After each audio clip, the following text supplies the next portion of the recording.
Welcome to Season 3 of Sailing Sitka. I'm Kenna, and this is Jay. We live aboard our 1976 Choi Lee sailboat named Sitka, in which we have sailed south from Canada in 2022 to the very last port of Mexico. This season, we are finally exiting Mexico and taking our boat further through the Panama Canal and into the beautiful Central American waters.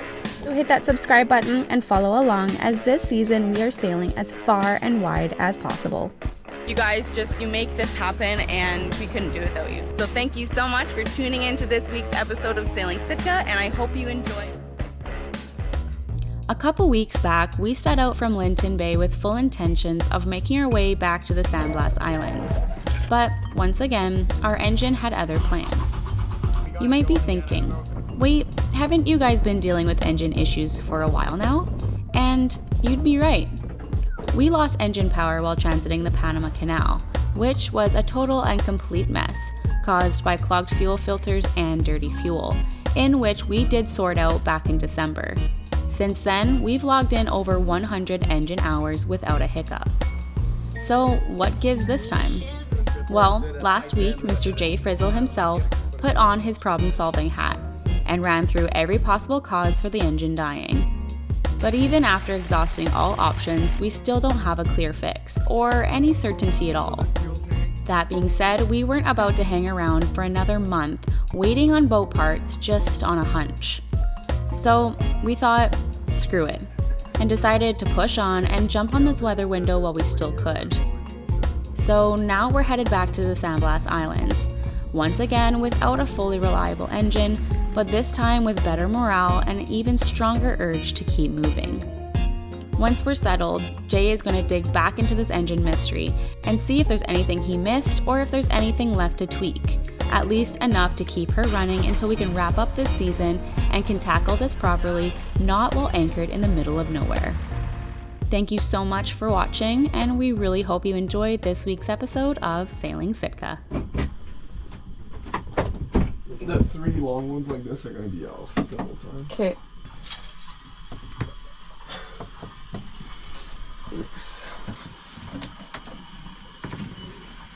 So these three are going to be off. Okay. So right now, 6 and 8, and we're going to flush it up so we can open this through hole. Let me know when. Okay, open.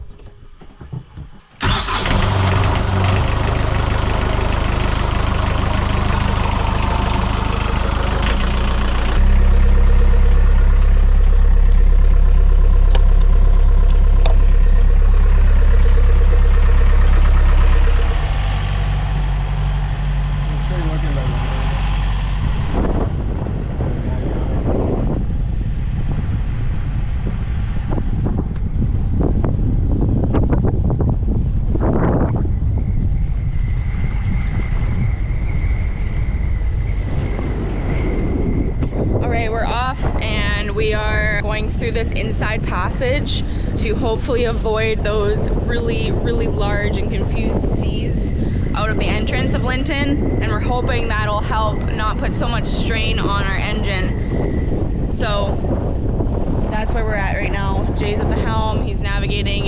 It's reefy in here, but I mean the marina's right there, so people do it all the time. Engine turned over, everything's looking good. And we're on the move, so we've got some nerves, but we're feeling pretty good about it.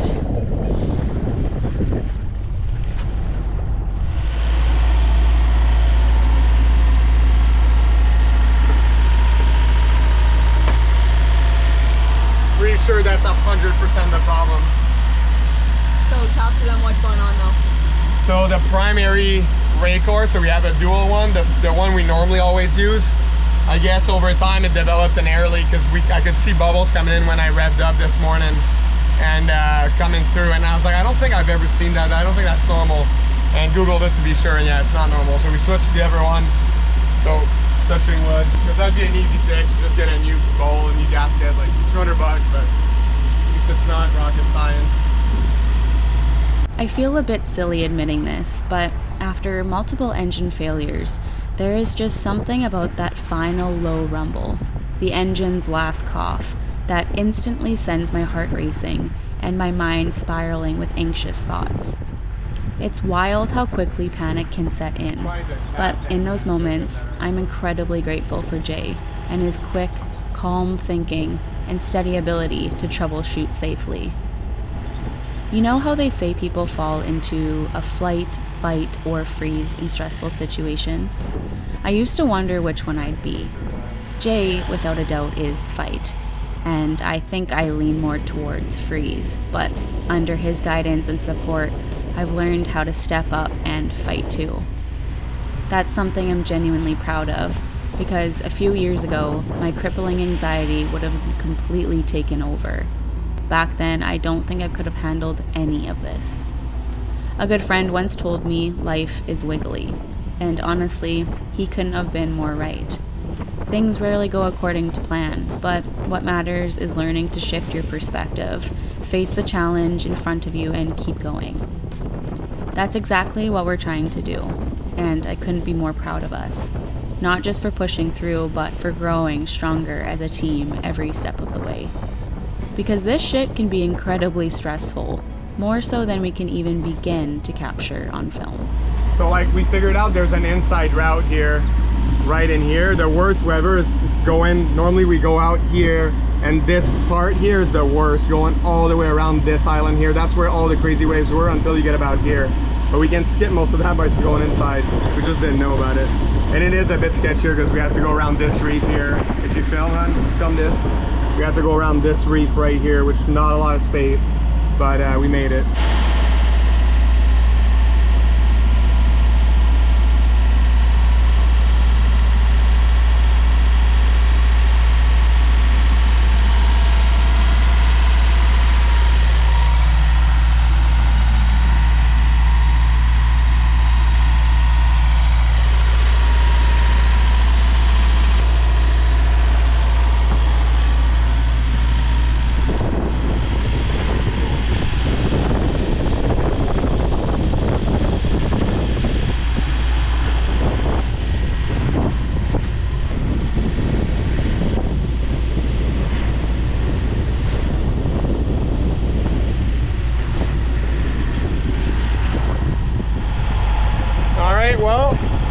We're sailing right now, well, motor sailing at 5.6 knots with the engine at only 1400 RPM, and now I'm 100% positive that I found the issue. So there's bubbles coming in both Raycor fuel bowls, and we couldn't see that at anchor, even at 1200 RPM in reverse, until we got out and pushed at 2000 in seas and heavy seas.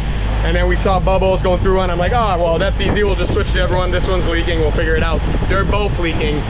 So I'm thinking like the whole setup, the Raycor setup is probably compromised. So at least now I'm happy because I know for sure what the issue is. So we lowered the RPM. So it's not the fuel pump, because luckily if the fuel pump was having issues right now, the engine would die right away because like it's bleeding all that little air that's coming through. So we had the motor, but we kept it really low RPM. So sometimes we're only doing 1.8 knots, leaving those crazy seas over there. But now that we've came out and turned, we're able to motor sail upwind, and we're doing like 5 knots right now with the engine at only 1400 RPM. So that's good. So right now you see like we're going 5.4, 5.2, and we're just paralleling the coast here. We're staying more on the inside than we did last time, and we got a bunch of boats. It's like, even though it wasn't the greatest weather window, it was the best weather window for the foreseeable future. So we got like Bully ahead, there's 2 more boats, there's a catamaran there. We got Vision, the blue boat that we hadn't seen since Chiapas, Mexico. We saw them yesterday. And 1, 2, 3 boats after that. 5 boats over there. So at least there's a lot of boats out here, which is always a good feeling when you're not 100% on everything, but at least we got wind so we can sail. And worst case, now we know what the issue is. So if the engine goes to die, we're just gonna throw it in neutral, and hopefully that stops it from dying because it won't be sucking as much air, and then we can just bleed it and get her going. So, and once we get the sandblast to Chichime, probably not today because I'll be exhausted, but I'll probably start looking at ordering 2 new Raycor housing. Ours are really old. Like they're probably like 20 years old, to be honest. So getting new ones, and I'm gonna set them up maybe at a different spot where I can have them lower and actually have space to put a vacuum gauge on top of them, especially on the one that I use all the time. That way, like, you know when they're starting to get clogged up. But anyways, it's always relieving when you find a problem. The worst thing for me when we have projects and things go wrong with the boat, it's never really the fixing of them. I don't mind doing that. That is actually quite enjoyable. But the diagnostics part is annoying. If you were doing this for a living, it's not the end of the world. But when it's your own gear, it's kind of like you feel kind of like at a loss sometimes, and then finding parts and all that stuff. So anyways, that's the little update right now. And how's Kenna doing? Yeah, we're glad we made this call to go.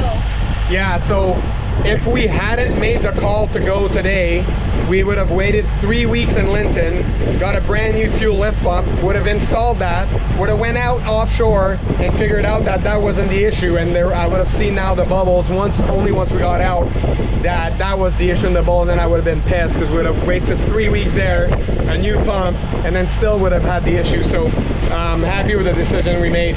But you gotta break some eggs to make some omelets, people. But also it's always hard. Like, you always kind of second guess yourself. You're like, because like honestly, like just leaving today, it was a bit sketchy. Like there was big seas, and you know, I briefed Ken on what to do if the seas were if the engine was gonna quit. There was a few moments where we wouldn't have had time to go down and deal with it. So it would have been like turn the throttle off, Genoa out, and sail downwind, and then anchor, emergency anchor. That's why we didn't have the anchor tied until the last second. So anyways, we're out now. Here we were in the open, so we have room to maneuver in case something happens. So we're good. We'll give you guys a little update later.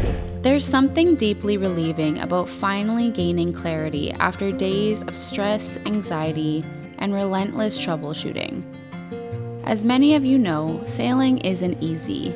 In fact, it's often the exact opposite of convenient.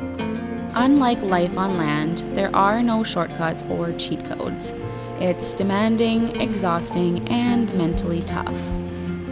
I think a lot of people either forget or don't fully realize just how hard offshore cruising can be. It's a completely different ballgame out here, one in which we're doing our absolute best to play with the tools, skills, and resilience we've had. But like our friend and viewer and longtime supporter Randy always likes to remind us, we hold the power to shift our perspective. Every day, we have the choice to lean into gratitude for the lessons, the beauty, the struggles, and the dream that we're lucky enough to live. So in this moment, and the ones going forward, we're choosing gratitude. We're proud and we're overwhelmed with joy, because even on the hardest days, we're out here chasing a life that we once dreamed about at the dock. And at the end of the day, that's what really matters.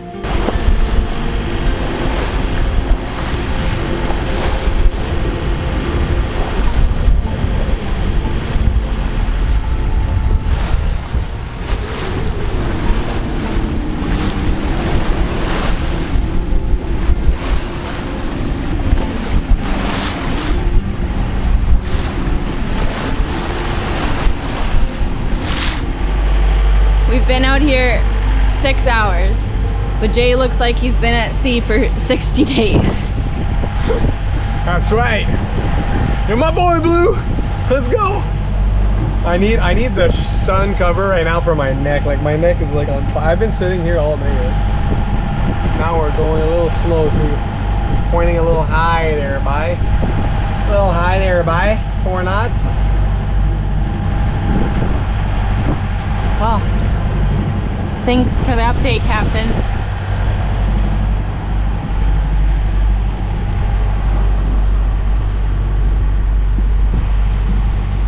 It's a lot chiller now that we're on the inside of this reef. We know some of you might be wondering why we're motor sailing, and we get it. From behind the screen, it's hard to see the full picture, so here's a bit of context. Yes, there is enough wind to sail, but we're close-hauled and heading upwind, and using the engine allows us to point about 5 degrees higher. That might not sound like much, but it makes a big difference. It means fewer tacks and not spending all day and potentially night zigzagging just to make it to our destination. Also, as Jay mentioned in last week's video, part of our goal was to continue testing the engine under real conditions at sea, not just sitting in an anchorage. Now that we've done that, he feels more confident that he zeroed in on the root of the issue. We kept it running at a low RPM so we could monitor the bubbles coming in through our Raycor filters and help charge our batteries at the same time. We know some sailors are strong advocates for full-time sailing whenever possible, and we totally respect that. But it's not always practical for us.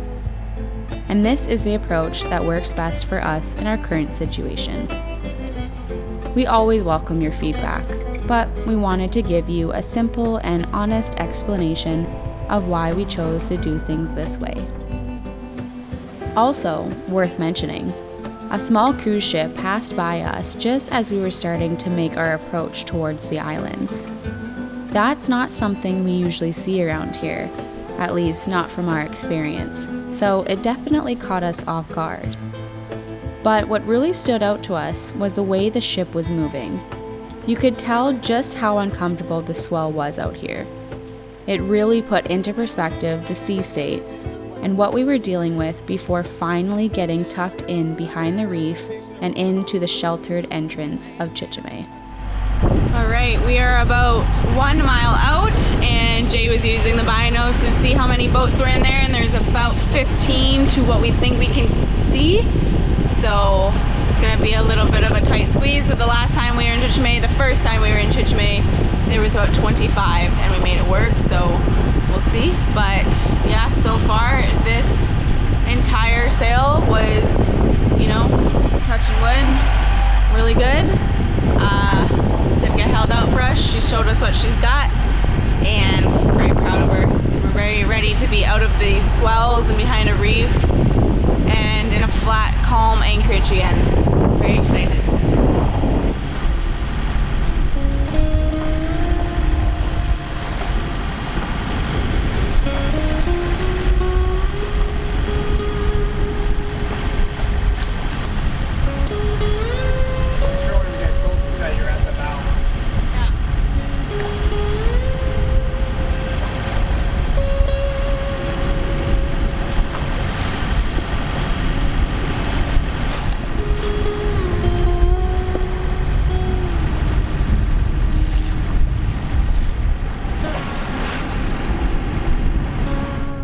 We made it, despite a few odds stacked against us. Over the course of this 9-hour transit, we kept a close eye on our Yanmar 56 engine, and we couldn't be more prouder of our vessel. Sure, she's showing signs that she's due for some well-earned TLC, and we're more than ready to give it to her, not that we haven't been already.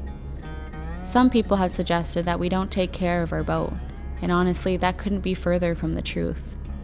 Sitka is our home, and everything we own is aboard this 41-foot boat. We treat her like our child, our friend, and our companion, exactly how any vessel deserves to be treated. I truly believe boats can hear, feel, and even speak if you're willing to listen closely enough.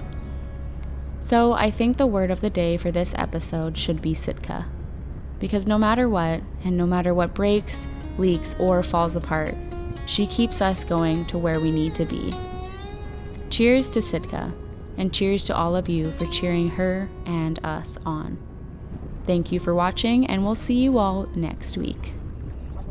Thank you for watching this week's episode of Sailing Sitka. Stick around for more to come. If you enjoyed, please spread the love and let us know. Special thank you to our Patreon members for making these videos possible, as well as helping our dreams come true. See you all next week.